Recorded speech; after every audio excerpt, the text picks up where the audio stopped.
Salut à toi et bienvenue dans ce 6e épisode de Hors Carte, ton podcast de voyage et de bons plans. Aujourd'hui, on part sans plus attendre pour l'Australie. Et ne te dis pas que tu sais exactement comment c'est là-bas parce que tu y es déjà allé ou encore parce que tu connais quelqu'un qui est déjà allé. Parce que oui, je crois qu'on connaît tous quelqu'un qui est déjà allé en Australie. Ici, je vais te raconter mon histoire et crois-moi, elle risque d'être à contre-courant de tout ce que tu peux trouver sur l'internet francophone aujourd'hui. Déjà car je suis honnête et je ne vais pas me gêner de parler de ce que j'ai vécu de bien et de moins bien dans chaque pays que j'ai traversé. Et ensuite car il est important de souligner que je n'ai pas voyagé comme la plupart des gens lors de mon passage en Australie. Alors accroche-toi car aujourd'hui tu vas découvrir une facette de l'Australie à laquelle tu ne t'attends certainement pas et tu vas également apprendre à comment survivre au milieu de toute cette faune presque 100% hostile. Commençons par mon arrivée en Australie. J'ai décidé de faire la côte Est dans le sens inverse de la plupart des gens. C'est-à-dire commencer à Cairns et finir à Sydney, du nord au sud donc. Petite parenthèse ici, je suis arrivé en Australie depuis Tokyo. C'était dans le cadre de mon tour du monde, où je faisais des missions humanitaires et où je me déplaçais avec un mini budget à pied et en autostop. Si tu veux en savoir plus sur mon tour du monde, tu as l'épisode 2 de ce podcast et si tu veux vraiment en savoir davantage, alors c'est sur YouTube que ça se passe avec ma vidéo qui s'intitule Un tour du monde au-delà des préjugés. Parenthèse refermée, nous pouvons continuer. J'avais trouvé sur Helpix un site qui est en gros un endroit où tu proposes ton aide contre le logis et la nourriture. Un gars qui pouvait m'accueillir près du centre-ville de Cairns. Sa maison, je me rappelle encore très bien, était proche du principal centre commercial de la ville. C'est avec lui, un Français expatrié, que j'ai donc fait mes premiers pas dans ce pays pour le moins sauvage. Il parlait donc parfaitement français et était venu me chercher à l'aéroport en voiture, puis ensuite nous sommes allés boire un verre face à la mer, verre qu'il avait fini par me payer d'ailleurs. Dans les jours qui suivirent, nous avons visité bien des lieux autour de Cairns et il m'a expliqué de nombreuses choses, dont par exemple qu'il fallait éviter de se baigner en dehors des zones limitées par des filets et des poutres métalliques.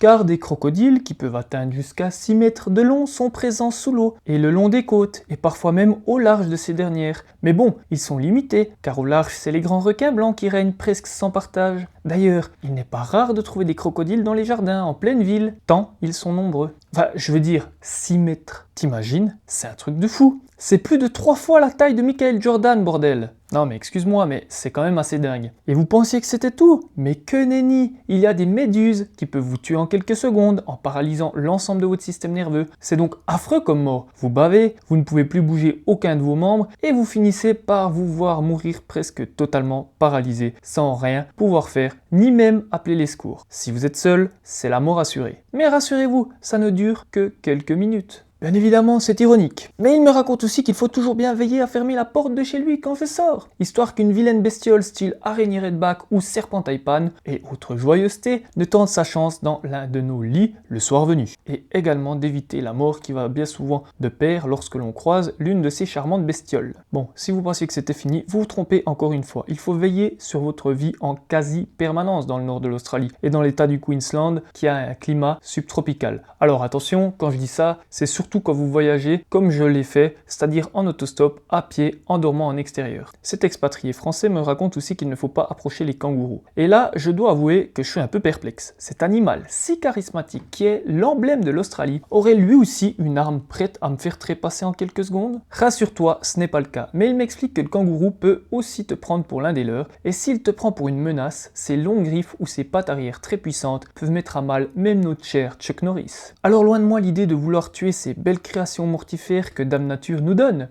Mais ne serait-ce pas plus sage de laisser certains états de l'Australie comme le Queensland par exemple à ces créatures, voire l'entièreté de l'île, pour bien être certain que ces animaux comme nous soient en sécurité? Bon, bien évidemment, je rigole. Parce que oui, si je ne vous l'ai pas encore dit, les créatures sauvages là-bas sont presque toutes protégées. Cela veut dire qu'elles pullulent littéralement, du moins dans le nord de l'île. Bon, voilà, pour vous faire un rapide résumé, tout ce que vous verrez en Australie, qui n'est ni de la race humaine, ni un koala, ni un animal domestique, essaiera au mieux de vous faire du mal et au pire de vous tuer, si vous en approchez un peu trop. Ceci étant dit, et pour ceux qui suivent ce podcast depuis le début, vous vous rappelez donc que la plupart du temps, je dormais dehors dans mon hamac. Vous comprendrez donc pourquoi je mettrai autant l'accent sur ces bestioles dans cet épisode. De plus, le Queensland, c'est plus de la moitié de mon parcours en Australie. Je vous promets que je commence presque à avoir la boule au ventre à l'idée de quitter mon hôte dans quelques jours. mais mon aventure autour du monde m'a tellement apporté, dont la faculté à vivre le moment présent et à ne pas me soucier du lendemain, que je me recentre sur le moment présent et me dis que si mon corps et mon cerveau m'ont amené jusqu'ici, ils arriveront à me trouver une réponse pour affronter cette nouvelle situation délicate dans laquelle je vais être obligé de me jeter d'ici quelques jours. Le soir, nous rentrons et la personne chez qui je dors me montre sa perruche qui est domestiquée et en liberté quand il est là. Une très jolie bestiole pleine de couleurs et heureusement sans la moindre envie de me tuer. Enfin, je crois. Je parle de ma façon de voyager à mon hébergeur et il me dit que l'autostop en Australie est proscrit. Et plutôt correctement, puisque c'est amendable si la police m'attrape. Mais on y reviendra. Bon, je dois vous avouer que là je me dis super, si j'avais encore un doute, je sais maintenant définitivement que l'Australie n'est pas un pays pour ma façon de voyager. Puis pour revenir sur cette histoire d'autostop, ma soif de compréhension m'oblige à demander tout de même pourquoi est-ce que c'est interdit en Australie. Et il me dit que c'est principalement à cause des gens qui disparaissent dans le bush australien. Pas plus tard que 3 semaines avant mon arrivée, une jeune touriste a disparu en faisant du stop et personne ne l'a encore retrouvée. À ce qu'il paraît, ce n'est pas rare ici. En effet, l'Australie c'est un petit peu le Far West. Et donc certains endroits sont encore très sauvages, voire aucunement sous contrôle de l'État. Personne ne sait donc très bien ce qui s'y passe, sauf les locaux. Bien, vous pensiez que c'était fini, que j'arrivais au bout de mes peines? Malheureusement, j'aimerais bien vous dire que oui, mais aujourd'hui j'en rigole, même si sur le coup c'était pas tellement fun. Eh ben, c'était sans compter sur la personne qui m'accueille. En effet, il m'a proposé de dormir dans sa chambre le soir même. Ce que j'ai déjà trouvé un petit peu bizarre. Enfin, je sais pas ce que tu en penses, mais moi j'avais trouvé ça bizarre parce qu'on se connaissait même pas depuis 12 heures et le gars veut déjà m'accueillir, dormir carrément dans son intimité. Évidemment, sur un autre matelas, mais c'était quand même chelou de se retrouver avec quelqu'un en train de dormir dans la même chambre que lui. Sa chambre en l'occurrence. J'ai donc accepté en prenant bien soin de préciser que je voulais mon propre matelas. Moyennement tranquille à l'idée de dormir au pied du lit de ce quinquagénaire. J'ai donc dormi, comme on pouvait s'y attendre, très mal. Mais heureusement, le lendemain, il a quitté sa maison en me laissant cette dernière. J'en ai profité pour faire la grasse mat. L'homme finit par rentrer au milieu d'après-midi et nous commençons à parler dans sa cuisine autour d'un petit verre de soda. Mais il fera une proposition qui achèvera mes doutes sur sa sexualité, c'est-à-dire un massage des pieds qui, bien entendu, j'ai décliné poliment. Mais il insistera. Poliment aussi, en me disant qu'un massage des pieds quand on marche autant que ce que je le fais, ça ferait du bien à mes petits pieds. Puis il a totalement dérapé en me disant qu'il pouvait commencer par les pieds, puis continuer sur le reste du corps. Et à ce moment-là, mon système d'alerte s'est mis en route. J'ai mis fin poliment à la conversation, puis je suis sorti prendre le Wi-Fi dans le mall qui se situait, comme je vous l'ai dit au début d'épisode, à côté de sa maison. Tout ça pour appeler mes proches et leur raconter le cas. Pas que j'ai eu peur de lui, mais plutôt que si d'un coup il tentait de me droguer ou de faire un truc pas net durant la nuit, enfin la nuit suivante, mes proches savent quoi faire sans nouvelles de ma part d'ici 9h le lendemain matin. Et aussi accessoirement, ils savaient où était ma position puisque je leur avais envoyé l'adresse à laquelle je me situais. Après avoir passé ce coup de fil, je passerai donc ma dernière nuit chez lui. Autant vous dire que si les 2 dernières nuits n'avaient déjà pas été de tout repos parce que je me posais déjà 10 questions sur ce gars, cette dernière nuit n'arrangera rien du tout. L'esprit n'est absolument pas tranquille et je n'arrive pas à me reposer. Autant vous dire que je repars sur les routes le lendemain totalement crevé de fatigue, ce qui n'est vraiment pas idéal pour ce pays qui va me demander une attention de tous les instants. Mais bref, passons. Je commence donc à marcher vers le sud de la ville afin de la quitter. Je sais d'expérience que l'autostop dans les villes, ça ne marche que rarement, voire jamais. Je finis par quitter la ville en rejoignant sa périphérie. Je me rappelle de chaleur humide avec une fine pluie lors de ma sortie de la ville de Cairns. Pour l'instant, tout va bien. La pluie me rafraîchit un minimum face à cette chaleur écrasante. Je m'arrête dans un supermarché, racheter 1 litre d'eau. En effet, je ne vais pas faire comme il m'est souvent arrivé de le faire et d'aller chercher de l'eau dans les cours d'eau environnants ou dans les forêts, puisque je le rappelle, tous ces endroits sont infestés de bestioles potentiellement mortelles pour moi et mon manque d'expérience en Australie. Je décide aussi de ne marcher que le long des routes afin d'accélérer mes déplacements et d'augmenter la sécurité lors de mes déplacements également. Je décide aussi de ne marcher que le long des routes afin d'accélérer mes déplacements et de prendre le moins de risques possible avec les créatures qui m'entourent. Et une fois sorti de la ville totalement, je décide qu'il est temps de refaire de l'autostop. Le tout en utilisant ma vision d'aigle afin de repérer la moindre patrouille de police et de me remettre à marcher comme si de rien n'était dès que je vois l'une de leurs voitures au loin. Peut-être que certains d'entre vous sont des gens qui respectent la loi quoi qu'il en coûte, ou même que vous vous dites que vu ce que j'ai raconté auparavant, c'est stupide de faire du stop en Australie. Mais j'ai deux choses pour vous à vous dire. Petit 1, j'ai eu en permanence sur moi un couteau de chasse avec une lame longue de plus de 13 cm en cas de dernier recours. Et ceci toujours caché entre mon sac et moi, prêt à être dégainé en cas de besoin. Petit 2, la distance de Cairns, qui est mon point de départ en Australie, je le rappelle, à mon point d'arrivée qui est Sydney, est long de plus de 2600 km. Ce qui vous fait un peu plus que 2 fois et demi la longueur de la France métropolitaine si vous mesurez depuis son point le plus au sud jusqu'à son point le plus au nord. Autant vous dire que je n'ai pas le temps ni l'envie de m'éterniser ici et tout particulièrement dans l'état du Queensland. Surtout que le pays qui m'attend après Sydney n'est pas seulement mon pays préféré, c'est carrément mon pays coup de foudre dont je suis, on peut le dire totalement, amoureux. D'ailleurs, si vous pensez savoir de quel pays je parle, alors si vous écoutez ce podcast sur YouTube, n'hésitez pas à le mettre en commentaire. Ceci étant dit, je me rends vite compte qu'après ma première nuit passée proche des routes d'Australie, à soit me faire réveiller par de grosses fourmis qui piquent et qui envahissent mes affaires, soit par des bestioles dont je ne connais absolument pas le nom et qui par conséquent peuvent être potentiellement dangereuses, au vu de tout ce qu'on m'a dit sur la faune locale, je décide d'inverser mon cycle de sommeil. Je m'explique. Je pars du principe qu'un plus grand nombre de gens roulent la journée et donc que s'il m'arrive quelque chose, je pourrais avoir plus de chances d'au moins être secouru. Alors que la nuit, non seulement l'être humain peut se montrer moins amical, mais je suis aussi moins visible avec mon hamac, couleur kaki. De plus, personne ne s'arrêtera de nuit s'il entend quelqu'un qui crie à la mort au cas où je me ferais attaquer par quelqu'un ou quelque chose. Je dormirai donc la journée, de 8h à 15 ou 16h, dépend de ma fatigue. Et je commence à faire du stop en fin d'après-midi, quand les gens n'ont pas le stress d'arriver à l'heure au boulot, afin d'augmenter mes chances d'être pris. Je profite de me déplacer au maximum avant que la nuit tombe. Puis, une fois la nuit tombée, j'entame mon repas qui se fait maigre quand on a l'équivalent de 5 € par jour, même avant le Covid. Ça reste une somme très faible pour un pays comme l'Australie. Puis, une fois l'aube arrivée, j'installe mon hamac. Et bien souvent, après une nuit de marche, je finis par m'écrouler, même si le bruit environnant est élevé. Une fois en début de soirée, je suivrai une route qui me semblera étonnamment calme. Mais qui était indiquée sur Google. Après tout, Google m'avait guidé à travers les rizières du Vietnam ou encore à travers le Japon et dans plein d'autres endroits où je n'ai jamais été déçu tout au long de mon tour du monde. Alors là, je dois vous expliquer que j'ai été un petit peu surpris. Avec la chaleur du Queensland, je ne vois que très mal au loin, vu que la route fait un petit peu comme dans les films américains lorsque la chaleur est étouffante et que le bitume vient à trop chauffer. Vous savez, cette espèce d'effet de vague que l'on peut voir au loin. Du coup, je ne voyais pas la fin de la route. Je finis par voir une autre route au loin, où des voitures roulent, mais presque totalement perpendiculairement à la route où je me trouve.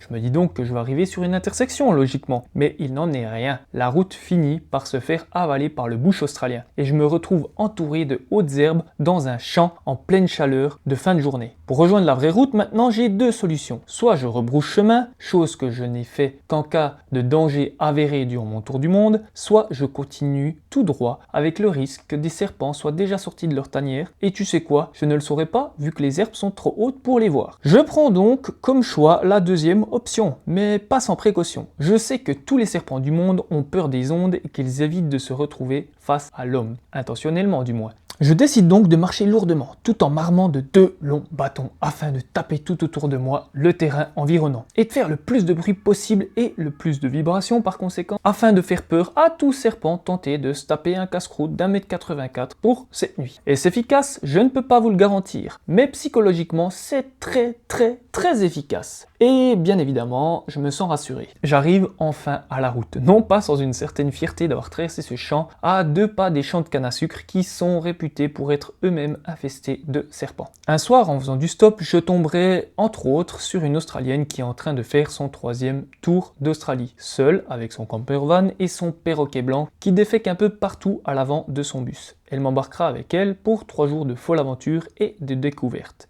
Et comment vous expliquer, avec cette fille, tout est très étrange. Une heure, elle est toute folle de joie et plein sourire, à parler presque trop, puis l'heure d'après, elle est d'un calme presque olympien, mais en fin de compte, ça ne me dérange pas tellement, car j'aime profiter des paysages que nous traversons en silence. Et je dois dire que la presque année de tour du monde que j'ai fait tout seul m'a rendu un peu solitaire, à vouloir rechercher des moments de calme pour me perdre dans mes pensées. Mais tout ce que je vous raconte ici aura son importance pour la suite de mon périple avec elle. Elle me laisse dormir dehors. Et le problème, c'est que cette fille, elle allait à Brisbane, qui était mon premier grand objectif, et c'était environ 3 jours de voiture. Et je préférais diminuer les risques de ne pas pouvoir me faire prendre en stop et de ne pas réussir à continuer mon voyage en continuant le voyage avec elle, plutôt que de lui dire écoute, voilà, je te laisse, et puis maintenant je vais essayer d'aller faire du stop ailleurs. J'ai donc décidé de rester avec elle, de remettre le rythme comme il était, et puis de dormir dehors. Cette fois, je dois vous l'avouer, on dormait sur des sortes d'aires de repos ou des petits campings avec elle. Mais le danger reste là, on reste à l'extérieur. Un soir, je n'aurai pas d'autre choix que de dormir à même le sol, vu qu'elle s'arrêtera dans un coin sans aucun arbre. Mais elle ne voit absolument pas où est le problème, puisque c'est une chasseuse de ce qu'elle me dit, de ce qu'elle me raconte, et de ce que je peux voir dans son bus. Elle a plusieurs plumes d'oiseaux,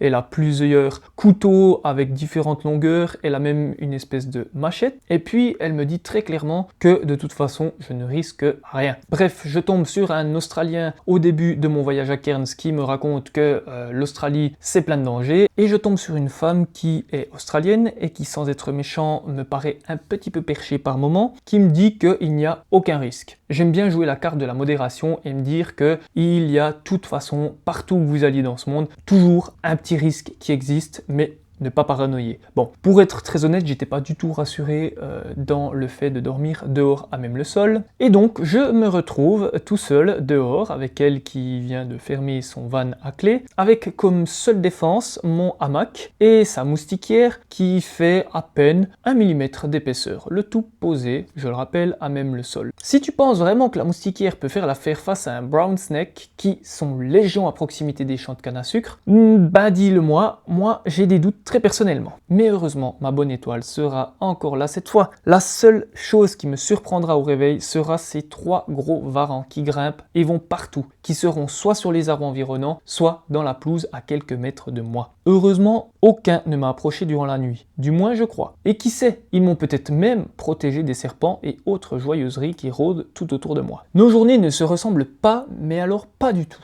Un jour, on va cueillir des noix de coco pour les transformer en cocktail le soir venu. Comment on fait ça? Je lui fais la courte échelle pour qu'elle puisse monter avec son couteau de chasseuse et couper les grappes de coco. Le lendemain, elle m'apprend que tous les cours d'eau ne sont pas infestés de crocodiles et que les rivières avec courant ne risquent rien puisque les crocodiles n'aiment pas quand il y a trop de mouvement dans l'eau. Par conséquent, je prends mon premier bain naturel en Australie. Oui, je vous rassure, naturel. Puis, elle m'emmènera sur la plage des kangourous où malheureusement nous arriverons sous la pluie et très peu seront présents. Très peu de kangourous du coup. Mais elle fera un move que je n'ai pas trop compris sur le coup. Et elle finira par se mettre seins nus et en string pour courir sur la plage. Pas que ça ne me dérange, mais ses regards étaient plutôt insistants si vous voyez ce que je veux dire. Et étant en couple à l'époque, il était hors de question de céder à une quelconque avance, aussi claire soit-elle. Surtout qu'après 3 jours ensemble, elle savait que j'avais une copine. Mais bref, si j'avais un doute sur ses intentions, tout s'est confirmé une fois revenu dans le bus. Elle n'a plus rien dit. Et quand j'essayais d'engager la conversation, elle me remballait limite.